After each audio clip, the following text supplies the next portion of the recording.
네, 오늘은 지난 화요일날 그 민수기 13장 2번 자료를 다 못 마쳤기 때문에 11페이지부터 이어서 말씀을 나누고 두 번째 시간에는 14장 자료를 이제 오늘 새로 해드렸는데 그거 1시간 더 나누고 그렇게 마치도록 하겠습니다. 그래서 이제 13장 내용은 전체적으로 볼 때 가데스 바네아라고 하는 그 가데스에 이르러서 12정탐을 이제 파견한 내용이죠. 염두에 두고 말씀 11페이지 들어갑니다. 생명성숙과 내적으로 온전케 된다는 것은 이렇게 중요하며 구속을 이룬 인자께서 그 영이 되신 예수 그리스도의 생명력으로 아니하고는 하나님 나라에 들어갈 수도 없고 생명의 저소인 빛들의 왕국에서 영생하며 만국 백성을 생명력으로 다스릴 수도 없습니다. 여기 만국 백성이라는 현세의 만국을 말하는 게 아니라 이제 영원한 세계의 만국을 말하는 거예요. 언제나 성령은 육신을 거스르고 육신은 성령을 거스른다는 것을 배우고 주의 성령께서는 육신의 일을 막고 더 큰 위험과 순환을 미리 막아주시는 전능자라는 것을 배워서 영적 싸움에서 늘 이기는 장성한 성도들이 되기를 바랍니다. 가나안 땅의 정복 전쟁은 실제로 복음 전파를 말하는 것이므로 광야에서 연단되고 잘 훈련된 군사라면 적진을 뚫고 들어갈 때 어디로 들어가서 어디를 쳐야 할지를 알게 마련이며 이 정탐의 목적이죠. 원수에게 탈취당한 적진 속에 사로잡힌 불쌍한 영혼의 영적 상태를 정확히 진단한다면 그 영혼을 어떻게 건져내고 치료해야 할지를 알 것입니다. 의사가 되려면 당연히 진찰을 잘 할 줄 알아야 되는 거죠. 정확한 진단이 나오면 그 치료가 가능하지만 의사가 이게 무슨 병인지 잘 모르겠으면서도 괜히 그냥 자꾸 오라고만 하고 이것저것 시험 삼아서 약 지어줘보고 이런 의사 빨리 떠나고 다른 의사 만나야지 계속 거기 몇 년 그 의사에 매달려 있다가는 병이 더 중해질 수도 있죠. 그래서 이제 이것은 비유니까 세상 교계의 목회자들 그 목회자가 돌팔이 의사인지 그 영혼을 진짜로 정확하게 진단하고 정확한 그 처방을 내려서 고칠 수 있는 의사인지를 믿는 성도들은 반드시 영을 잘 분별할 줄 알아야 됩니다. 이 말은 사람의 방법을 말하는 것이 아니고 성령의 인도를 말하는 것이니 병을 고치는 의사가 환자의 병 증세에 대하여 정확한 진단을 하지 못한다면 그 환자를 고칠 수 없는 것은 당연한 일이죠. 원수와의 전쟁인 전도, 가나안 땅 7족속을 진멸한다라고 하는 것은 전도하는 것을 말한다는 지난 시간부터 말씀 나눴었어요. 전도를 할 때는 상대방과 그 악기들의 진영을 정면 공격만 시도하지 말고 급히 서둘지 말아야 하며 거짓의 야비와 공중 권세자들과 세상의 더러운 귀신들이 상대방의 말을 통해서 드러나도록 그가 많은 말을 하게 하여 들어주면서 적의 약한 부분을 정확하게 판단해야만 지혜로운 정탐꾼들입니다. 전도를 하기 위해서는 대뜸 전쟁을 하는 것이 아니죠. 상대방을 파악을 해야죠. 어디가 약점이 있고 어디는 강점이 있고 이런 걸 잘 알아야 되는 거죠. 할 수 있는 한 많은 말을 하도록 시도하면 그 영혼을 사로잡고 있는 악령의 정체를 정확하게 파악할 수 있는 많은 정보를 얻을 것이며, 그들은 7 교파로 조직되어 있으므로 상대 진영과 접전할 상대방의 강점과 약점을 간파하고 그 영의 영감으로 주시는 성경을 적절하게 인용하여 설득하면 강적이라도 능히 이기고 진멸할 수 있습니다. 이스라엘 정탐들이 돌아올 때는 포도의 첫 열매를 수확할 초여름이었는데, 포도송이가 달린 가지를 베어서 막대기에 꿰어매고 석류와 무화과를 취한 것은 밖으로 나타난 가나안 땅의 호불호에 대한, 호불호가 뭔 말인지 아시죠? 좋고 좋지 않은 그런 말이에요. 땅의 상태, 이제 신약의 마태복음 13장이나 마가복음 4장, 누가복음 13장 등에는 천국의 비유를 할 때 땅이 4종류의 땅이 있다, 이렇게 표현을 하겠어요. 그러니까 그 땅의 상태를 먼저 정탐을 잘 해야 된다는 것이죠. 이 말은 전도를 해야 되는 상대방의 마음 상태를 잘 점검을 먼저 해야 된다, 그 말이에요. 그 땅은 분명히 기름지고 좋은 땅임을 증명해 줍니다. 4밭 중에서도 가장 좋은 땅이 있었었죠. 가나안 땅이 그렇게 좋은 땅이라는 거죠. 포도의 첫 열매 추수기라는 뜻은 아직은 본물 추수기가 아니라는 뜻이니, 굳이 영해를 한다면 인자께서 말씀할 때 나는 참 포도나무요, 너희는 즉 제자들은 그 가지들이라고 표현을 했기 때문에 인자 예수께서 자기 땅의 자기 백성에게 전도하실 즈음, 그 시기라는 뜻이고, 아직은 구속을 이룬 주님께서 그 영으로 사역을 하시기 전이라는 뜻으로 이해할 수 있습니다. 성령께서 전도를 하는 것은 본물 추수를 하는 때인 것이죠. 본래는 생명나무 열매를 맺는 좋은 땅이었으나 그 땅에 선악을 알게 하는 못된 나무가 난 것은 뱀에게 사람이 탈취당해 변질된 하나님의 종들을 상징하는 하나님의 아들들이 사람의 딸들의 아름다움을 보고 그들로 자기들의 아내로 삼아 악한 씨를 덧뿌려 온 땅을 더럽혀 놓았기 때문에 네피림의 후손 아낙 자손들의 왕국이 된 것입니다. 이게 가인의 길에 행하는 세상 대인들의 왕국인 유대교나 자칭 유대인의 회당이라고 하는 기독교 체계를 상징하는 것이에요. 정탐꾼들이 그 땅의 불호를 증명하기 위하여 에스골에서 포도송이를 베었는데, 에스골이라는 지명은 포도송이라는 뜻이며, 영적으로 볼 때 원수의 땅에서 베어온 포도송이 가지는, 포도나무 가지는 마귀의 사자를 대표하며, 그 두 나무가 있고 나무가 있으면 당연히 가지들이 있게 마련이에요. 두 나무는 예수님과 마귀 두 나무예요. 그런데 당연히 사탄도 사탄의 사자들을 파송할 거고 주님도 주님의 제자들을 파송하는 거예요. 이것은 영적 전쟁이, 가나안 땅의 영적 전쟁으로 상징되어진 실제적인 영적 전쟁은 전도를 위한 전쟁을 하는 것을 의미한다 말이에요. 지금 내가 강조하는 이 전도를 위해서 영적 전쟁하는 거다. 가나안 땅의 전쟁에 대해서 오해를 하면 그게 안 되는 거예요. 기독교계는 지금 내가 증거하는 것처럼 이렇게 가르치면 이상한 사람이라고 그러죠. 그냥 물리적으로 전쟁하는 것을 자꾸 얘기하다 보니까 그 하나님은 무지막지한 하나님이죠. 가나안 족속들 노약자, 어린아이, 부녀자 할 것 없이 싹 죽여버려라. 거기다 대고 그들이 가지고 기르던 가축, 짐승들도 다 죽여버려라. 그렇게 몰인정한 하나님이 무슨 사랑의 하나님이냐고 이러면서 비방듣잖아요. 기독교식으로 만약에 성경을 해석한다가는. 이런 의미를 잘 이해를 할 필요가 있어요.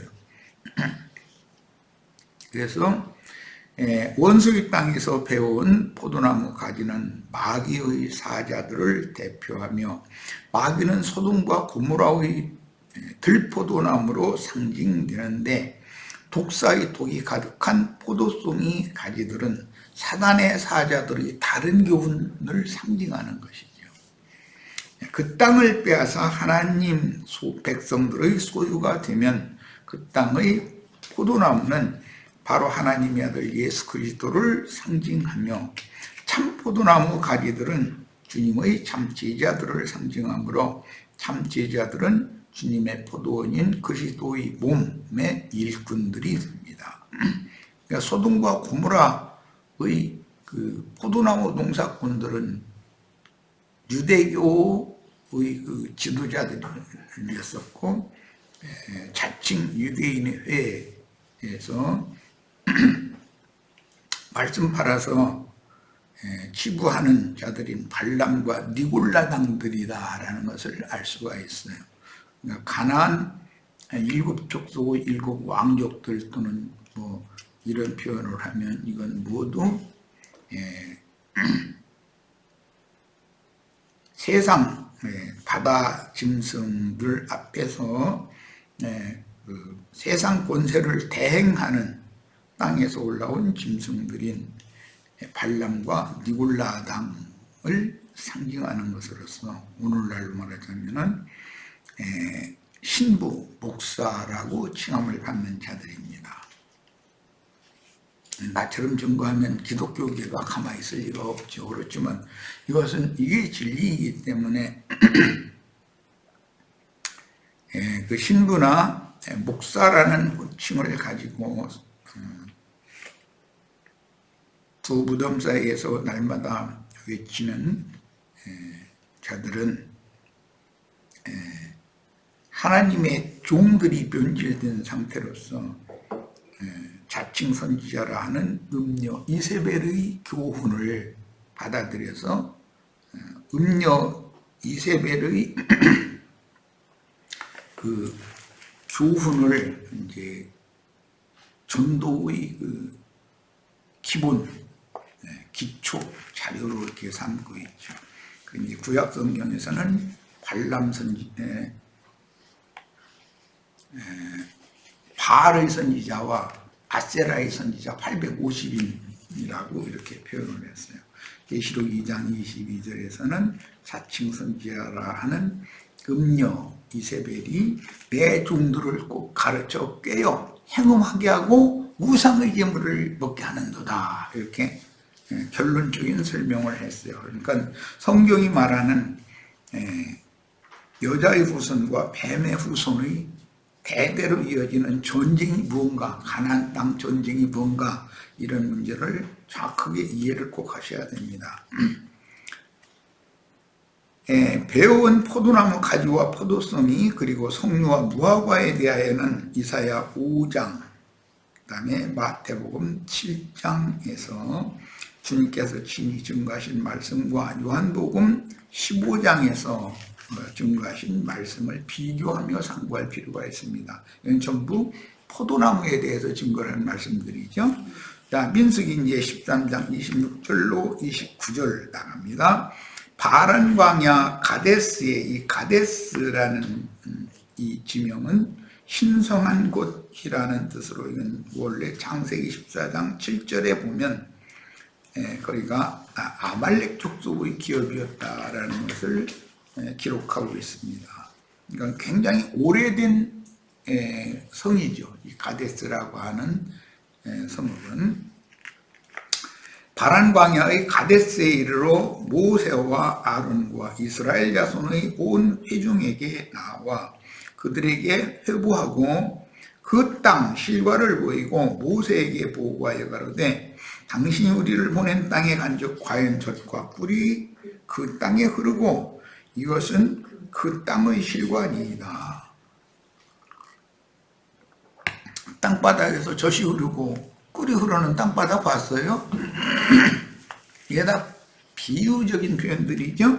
본문의 그 땅이란 아브람 자손에게 기업으로 주리라 하고 약속하신 가나안 땅인데, 창세기 2장에서는 아담 세계로서, 아담은 창세기 1장에서 많은 물에 덮여있던 그 땅이 천왕의 불을 한 것으로 보여 바다가 됐고, 드러난 묻을 땅이라 이렇게 칭한다. 거기서부터 나오는 말이고, 그 땅의 흙으로 아담을 이렇게 빚었다, 이렇게 표현이 됐고, 아담을 위해서 그 땅에는 보기에도 좋고 먹기에도 좋은 나무가 나게 하셨으며, 그 땅의 동방에 에덴을 창설하셨다, 이렇게 표현이 됐어요. 그런데 그 땅의 동방이라는 것은 훗날 구약 성경에는 하란성과 나홀성이 있는 유브라데스와 티그리스 강 그 삼각주 있는 그 지역을 말하는, 오늘날은 이제 터키 지역이죠. 구속하신 하나님 자녀에게 기업으로 주시기로 약속하신 안식의 땅은 구속을 이루시고 그 영으로 참 제자들에게 재림하신 그리스도의 영과 마음을 상징하는, 이게 좋은 땅이죠. 저주가 임한 땅은 아담의 마음이잖아요. 그러나 저주를 변화해 복이 되게 한 복의 땅은 예수님의 마음을 말하는 것이에요. 훗날 가나안 땅 정복을 완결하고 그 땅의 중앙에 신의 도성과 신전을 세운 다윗 왕국으로 하나님 나라를 대표하는 건 다윗의 왕국이었죠. 자, 다윗의 왕국은 주님의 왕국에 대한 모형이므로 주님이 그 영과 합하여 한 영이 되고, 주님의 영과 합하여 한 영이 되고 주님의 마음을 받은 세 사람들을 전도로 모아서 그 영께서 친히 세우신 그리스도의 몸인 교회에 대한 상징인데, 그러니까 반대로 가나안 7 족속들이 기업으로 차지하고 있다라는 것은 짐승의 몸인 음녀의 7 머리가 지배하는 세상 교회를 말한다라는 걸 금방 알 수 있죠.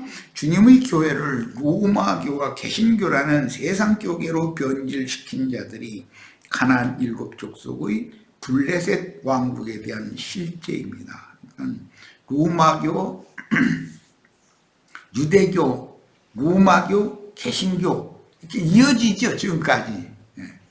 가나안 땅 전쟁은 그때 당시 옛날 그 전쟁 이야기다, 이렇게 하고 지금 교계에서는 다 이렇게 가르쳐요.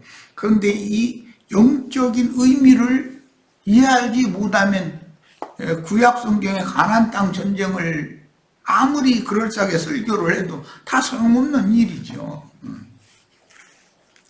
그 땅은 듣던 대로 젖과 꿀이 흐르는 땅이요, 메고 온 실과는 그 땅이 얼마나 좋은 땅인지를 증명해 주는데, 그 땅을 평가할 때 젖과 꿀이 흐르는 땅이라고 말한 것은 생명의 양식이 풍성하다는 것을 젖과 꿀이라는 비유의 용어로 말한 것입니다. 이 젖과 꿀이라는 것은 모두 영적인 양식을 상징하는 말이죠. 다만 그 땅의 거민과 성읍에 대하여 말하기를, 그 거민들은 이스라엘에게 매우 두려운 존재들이며 그들이 세운 성읍은 견고하여 쉽사리 무너뜨리기가 어려울 것이라고 하였으며, 특히 네피림의 후손들인 아낙 자손을 보았다고 보고하므로 이스라엘 백성들의 기를 죽여서 두려움을 심어 주었습니다. 내가 이제 최근에 갑자기 기가 약해져가지고 좀 그래서 오늘 병원에, 한방병원에서 침 맞고 좀 많이 좋아졌는데, 그런데 몸에 지금 식은땀이 계속 흐르네. 자, 민수기 13장 30절로 33절입니다. 갈렙이 모세 앞에서 백성을 안돈시켜 가로되 우리가 곧 올라가서 그 땅을 취하자 능히 이기리라 하나, 그와 함께 올라갔던 사람들은 이제 나머지 열정탐들이죠. 가로되 우리는 능히 올라가서 그 백성을 치지 못하리라. 그들은 우리보다 강하니라 하고 이스라엘 자손 앞에서 그 탐지한 땅을 악평하여 가로되 우리가 두루 다니며 탐지한 땅은 그 거민을 삼키는 땅이다. 굉장히 중요한 말인데, 땅의 기운이 너무 강하면 사람을 잡아먹어버린다, 이제 이 말이죠. 이게 이제 셈족의 그 언어 개념을 이해를 해야 돼요. 예를 들어서 이제 우연찮게 이렇게 이제 혼인을 시켰는데 아내가, 그게 이제 다말의 경우가 그랬죠. 유다의 아내 다말의 경우, 유다의 아내가 아니라 유다의 며느리가 아니 남편을 잡아먹는 이 땅이 얼마나 기가 강한지 이제 그게 상징이죠. 마태복음 13장에서 예수님이 씨 뿌리는 비유를 할 때는 땅의 기운이 그 씨가 열매 맺는 것을 막는다, 이렇게 표현을 했죠. 그 기란 말이에요, 기. 그러니까 땅의 그 지력을 말하는 것이지만, 이제 문자대로 자면 그 기운을 막으면, 땅의 기운을 막으면 결실을 못 한다는 거예요, 생명들이. 그런 이제 성경이 말하는 의미를 이해를 잘 하셔야 돼요. 땅이 사람, 그 거민을 삼키는 땅이다, 이렇게 말한 건 겁주는 얘기죠, 말하자면. 우리가 그 땅에 들어가면 우리는 다 삼킨 바 될 거다, 그 말이에요, 지금. 거기서 본 모든 백성은 신장이 장대한 자들이며, 그런데 지금 가나안 족속은 삼킨 바 되지 않고 이렇게 다 강성하잖아. 그럼 이 말은 이 출애굽한 하나님의 백성들의 정탐들이 볼 때 가나안 족속은 땅의 기운을 잘 받아서 이렇게 번성을 하는데 우리는 거기 들어갔다면 땅한테 치여서 우리는 다 죽을 거다, 이 말이잖아, 지금. 거기서 본 모든 백성은 신장이 장대한 자들이며 거기서 또 네피림 후손 아낙 자손 대장부들을 보았나니 우리는 스스로 보기에도 메뚜기 같으니 그들이 보기에도 그와 같았을 것입니다, 이랬어요. 네피림 후손 아낙 자손, 나중에 이제 그 블레셋 5방백 중에 가드의 군장했던 골리앗이죠. 이제 나중에 예수님이 증거하실 때는 세상의 대인들이다, 큰 자들. 그런데 그 대인들 중에 사울이라는 나중에 바울된 사람도 거기에 포함이 됐었었죠. 오늘날 기독교계 신부 목사들 보면 대인들이 얼마나 많아요. 야, 그 거민을 삼키는 땅이요 라는 건 그 땅의 영적 기운, 땅의 기운이 이스라엘 백성들의 기보다 강해서 이스라엘이 그들을 이기고 그 땅에 정착하여 그 땅을 점령하고 다스릴 수가 없다는 뜻이니, 이렇게 대적의 기세에 밀리면 전쟁을 할 수도 없고 이긴다는 것은 엄두도 낼 수가 없습니다. 기싸움이 제일 먼저 중요하죠, 실전보다는.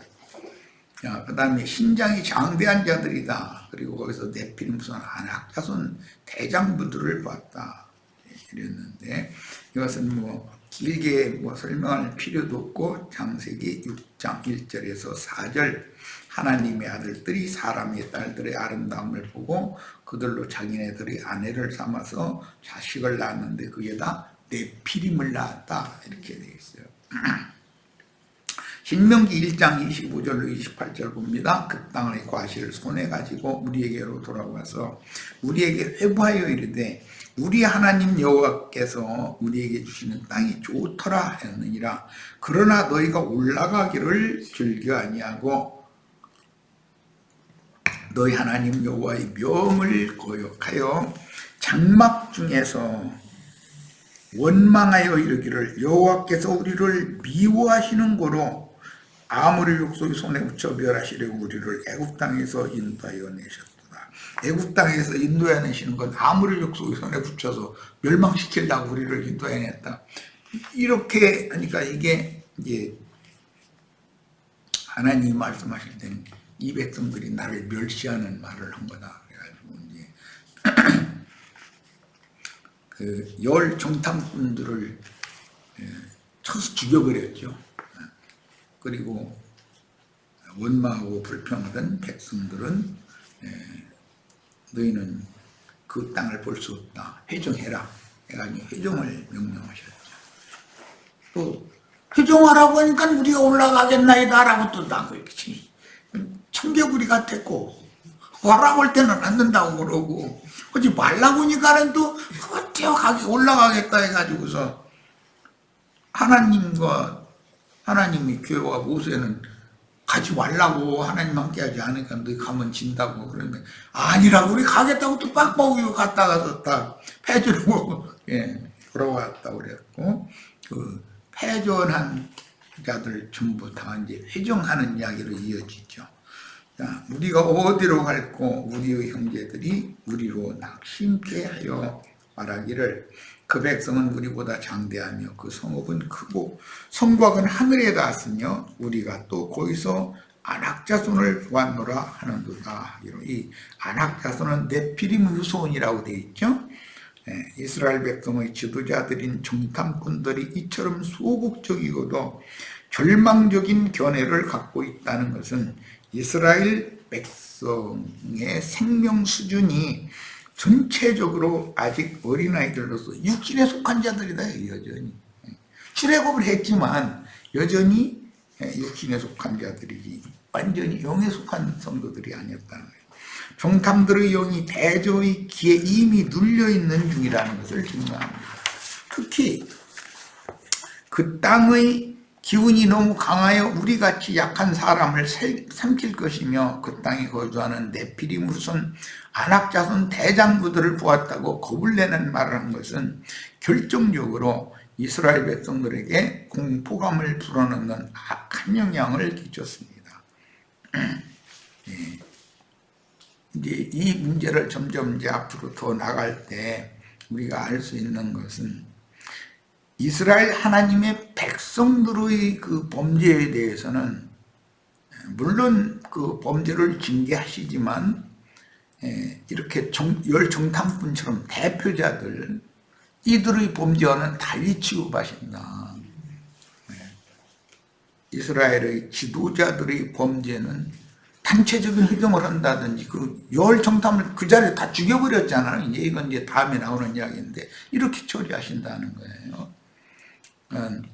교계에서도 소위 말하는 평신도들이 어떤 잘못이 있다고 해서 엉하게 하지를 않죠. 그런데 인도자들의 그 잘못에 대해서는 아주 엄격하게 진다는 것을 알 수 있어요. 자, 이런 상황은 영적으로 볼 때 하나님의 은혜로 선별되고 훈련받은 성도가 온전케 되지 못한 상태이므로 여전히 전쟁에 등하신 하나님의 성령을 불신하고 제일 중요한 건 지금 불신의 죄죠. 세속화된 음력교회의 지도자들을 두려워하며 신부 목사들이 뭐 대단한 사람들인 것처럼 이러고 두려워한다는 거예요. 악한 자의 아들들인 사단의 사자들을 무서워한다는 것을 보여줍니다. 우리는 원수들에게 끌려가 해당해서 매질을 당하고 세상 관리에게 넘겨졌을 때 무슨 말을 어떻게 해야 할까 미리 겁먹을 필요가 없습니다. 교회 생활 중에서 배우고 연마에 장비한 그리스도의 말씀을 의지하고 내 속에 살아계셔서 마땅히 할 말을 친히 하도록 진리와 생명의 성령께 악령을 물리치는 영적 전쟁을 주님께 맡기고 간영과 담대한 마음으로 주님을 통역하면 당연히 이길 수 있습니다. 누가복음 21장 12절로 19절을 봅니다. 또 이르시되 민족이 민족을 따라가 나라를 대적하여 일어나겠고 곳곳에 큰 지진과 기근과 전염병이 있겠고 또 무서운 일과 하늘로부터 큰 징조들이 있으리라. 이 모든 일 전에 내 이름으로 말미암아 너에게 손을 대어 박해하며 누가 원수들이 그러는 거예요. 회당과 옥에 넘겨주며 임금들과 집권자들의 앞에 끌어가려니와 이 일이 도리어 너에게 증거가 되리라. 그러니 마태복음에서는 증거의 기회가 되리라 이렇게 표현하였습니다. 그러니까 그때 마지막으로 증거를 하고 순교를 할 수 있는 좋은 기회가 된다는 거예요. 이만큼 담대하셔야 돼요, 우리 형제 자매님들은.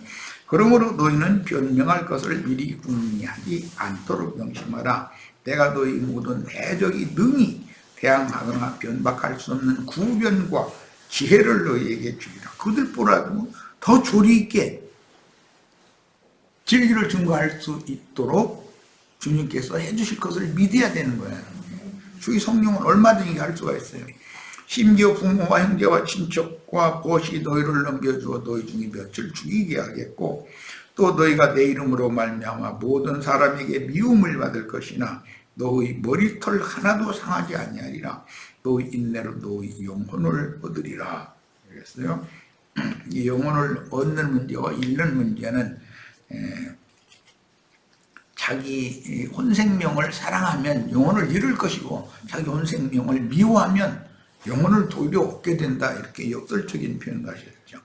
내 속에 계신 성령께서는 원수 앞에서 마땅히 할 말을 그때그때 필요에 따라 말씀하실 것이며 원수 입을 막으실 것입니다. 예수님이 그랬잖아요. 원수의 머리를 깬다는 유대교의 우두머리급들의 그 관념을 딱 깨부셨다라는 말이잖아요.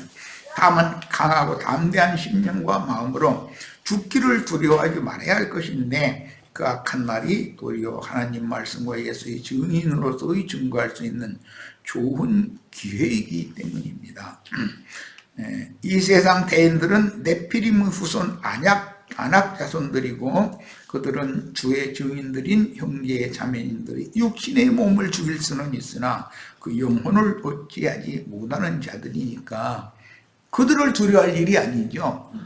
몸을 죽일 뿐 아니라 영혼을 등이 지옥불에 멸하시는 그분을 두려워해야죠. 이건 얼마만큼 강하고 담대한 영이 영적 전쟁에서는 필요한가를 지금 예수님이 구약 성경의 가나안 땅 정복 전쟁에 대한 그런 모형을 설명하신 거예요. 우리들이 이런 말씀에 대해서 분명한 이해가 있어서 주의 성령께서는 무엇이라도 능히 감당하고 이길 수 있는 영이다. 예수 그리스도의 성령은 이기는 생명이에요. 자, 오늘 첫 시간 여기까지 해서 잠시 마치고 다음 시간 민수기 14장으로 들어가도록 합니다. 자, 잠시 쉽니다.